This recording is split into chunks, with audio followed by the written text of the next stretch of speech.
pasal penghinaan terhadap kekuasaan umum itu dihapuskan. Ya, itu kemudian kami menambahkan ada pasal 240 RKUHP terkait penghinaan terhadap pemerintah, yang itu juga sangat dibatasi bahwa pemerintah di sini adalah lembaga kepresidenan, sementara penghinaan terhadap lembaga negara itu hanya terbatas pada pada legislatif, yaitu DPR, MPR, dan DPD, sementara terhadap yudikatif hanya dibatasi untuk Mahkamah Konstitusi dan Mahkamah Agung, dan itu merupakan delik aduan. Satu hal penting juga yang dikhawatirkan oleh teman-teman media bahwa baik dalam penjelasan pasal yang berkaitan dengan penyerangan harkat dan martabat presiden maupun penghinaan terhadap pemerintah dan lembaga negara, kami memberikan penjelasan seketat mungkin yang membedakan antara penghinaan dan kritik. Dan penjelasan di dalam kedua pasal tersebut itu kami ambil dalam, kami merujuk pada Undang-Undang Pers, yang di situ ditegaskan bahwa dalam satu negara demokrasi, kritik itu diperlukan sebagai suatu kontrol sosial.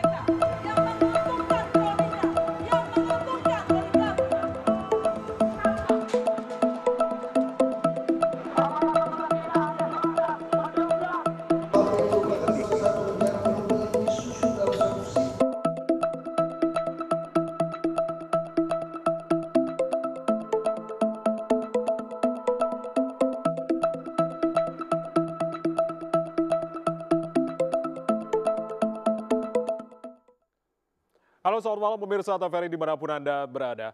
Saudara, lebih dari seabad kita menggunakan warisan kolonial sebagai dasar hukum pidana. Dan saat ini KUHP baru sudah ketok palu disahkan oleh pemerintah dan juga DPR pada 6 Desember 2022 lalu. Tentunya kita apresiasi ini sebagai bentuk revolusi sistem hukum. Namun sejumlah pasal ini masih menjadi perdebatan pro dan kontra. Nah, benarkah sebetulnya KUHP kita ini mengandung sejumlah aturan yang bermasalah dan juga rawan disalahgunakan? Jangan sampai tentunya ada pasal-pasal karet yang tentunya mengancam kita ikut terseret juga ini. Nah, sejauh mana sebetulnya KUHP yang baru ini berpihak pada rakyat? Kita akan bahas dalam Fokus Terkini TVRI edisi kali ini bersama saya Ardianto Wijaya dengan judul KUHP Hukum Pidana Untuk Siapa? Nah, sudah hadir di Studio 7 TVRI yang malam hari ini tentunya kami undang juga sejumlah narasumber yang hadir via daring. Yang di Studio TVRI kita sapa terlebih dahulu Mas Albert Aris, juru bicara tim sosialisasi KUHP Kemenkumham. Mas Albert, malam Mas sehat. Jaya. Selamat malam. Malam Mbak Asvin. Baik, terima kasih sudah hadir malam hari di Studio 7.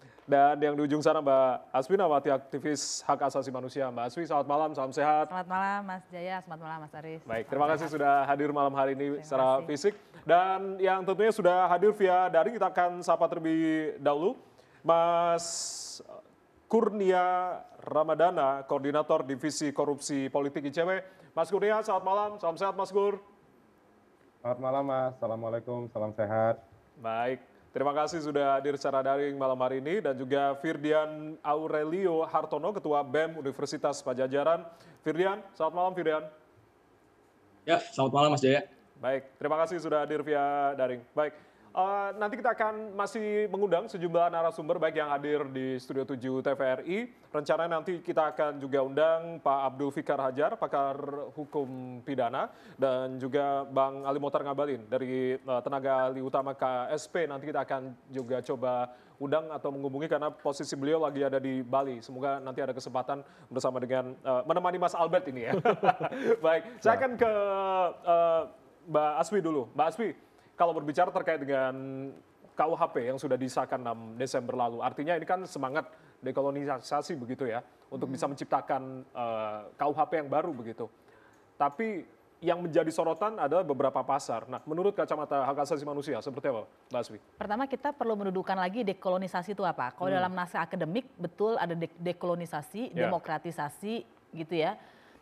Tapi pertanyaannya, kolonial itu adalah Belanda atau kolonial itu adalah semangat untuk menundukkan yang lain. Dan semangat untuk menundukkan yang lain? Betul, karena begini, karena kan kalau kita bilang kolonisasi itu adalah Belanda dan dekolonisasi artinya mengganti dengan yang bukan Belanda dengan buatan bangsa sendiri, kita akan kehilangan esensi dong. Kalau gitu semua buatan produk dari luar akan kita bilang penjajahan model baru. Gitu ya, dan itu sebetulnya bisa kita dalilkan juga begitu. Artinya interpretasinya ada dua. Artinya menurut saya sebetulnya dekolonisasi itu lihat spiritnya. Spiritnya, semangatnya. Iya, tapi sebelum jauh-jauh saya ambil satu kasus saja, satu pasal makar. Pasal makar di era dibuat oleh kolonial itu ancaman maksimalnya adalah di yang generiknya ya, yang umumnya adalah hukuman seumur hidup, tapi yang dibuat oleh Indonesia menjadi hukuman mati. Padahal masalahnya adalah dalam hukum Indonesia orang demonstrasi itu banyak yang kena makar. Dan kemudian yang lebih gawat lagi di KUHP yang lama kita hanya kenal percobaan, tapi sekarang kita kenal namanya persiapan. Kalau dulu kita beli racun, kita nggak kena pidana karena racun bisa dipakai untuk matiin hama. Tapi kalau di KUHP yang baru, kalau itu untuk perbuatan yang berat seperti terorisme atau makar, maka persiapan itu sudah dianggap bisa dipidana. Kalau dulu beli pisau kan nggak dipidana nih, sederhananya begitu ya. Tapi kalau kita beli pisau, kemudian kita datang ke rumah orang, mengendap-ngendap, mengacungkan begini ya, dan nggak selesai karena ditepis, itu percobaan. Jadi persiapan itu jauh sekali kan, gitu. Nah sekarang persiapan itu bisa dipidana untuk makar, padahal kita tahu penegakan hukum makar sembarangan, gitu. Dan itu untuk KUHP yang baru, artinya ada perbedaan begitu jika dibandingkan yang lama ya Pak ya? Betul, jadi kalau kita lihat ternyata KUHP yang baru itu hal tertentu itu lebih berat daripada buatan kolonial. Jadi bagaimana kita bisa sebut dekolonisasi secara esensi. Secara esensi itu terkait dengan makar. Ini masih ada satu pasal begitu yang kita bahas. Tapi sebelum ke Mas Albert, saya akan ke teman-teman dari BEM Unpad terlebih dahulu. Ketua BEM Unpad, Firdian, Anda melihatnya semangat perubahan atau seperti apa terkait dengan KUHP baru? Teman-teman BEM Unpad seperti apa? Adakah analisis yang sudah dibuat begitu terkait dengan KUHP baru ini? Ya, pertama-tama saya pengen mengucapkan innalillahi wa inna ilaihi raji'un. Berduka cita sebetulnya, karena kemudian bagi kami mahasiswa, disahkannya RKUHP yang bermasalah ini adalah suatu kemunduran demokrasi. Karena bagi kami, walaupun satu baskom susu itu sehat, tapi ada 2 tetes, 3 tetes, 4 tetes racun, dia tetap menjadi berbahaya. Itu KUHP yang kami gambarkan sekarang. Di antara banyak hal yang kemudian kami kritisi, di antaranya soal partisipasinya, kemudian yang kami sering sebut partisipasi yang formalitas, dan ada pasal-pasal yang juga kami rasa dalam kajian kami, kajian BEM Unpad sendiri mengangkat judul transisi negara hukum jadi negara kekuasaan, yang mana sekarang RKUHP ini, criminal code kita ini sangat-sangat kental sekali titipan-titipan dari elit kekuasaan.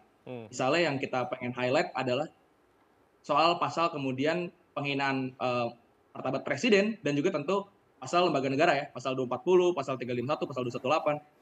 Yang mana di sana sudah jelas-jelas ditunjukkan bahwa kalau misalnya gini, ngomongin soal pasal perzinaan, pemerintah dan DPR bisa berdalih. Di wilayah Indonesia bagian A, pengennya pasal perzinahan ada di dalam KUHP.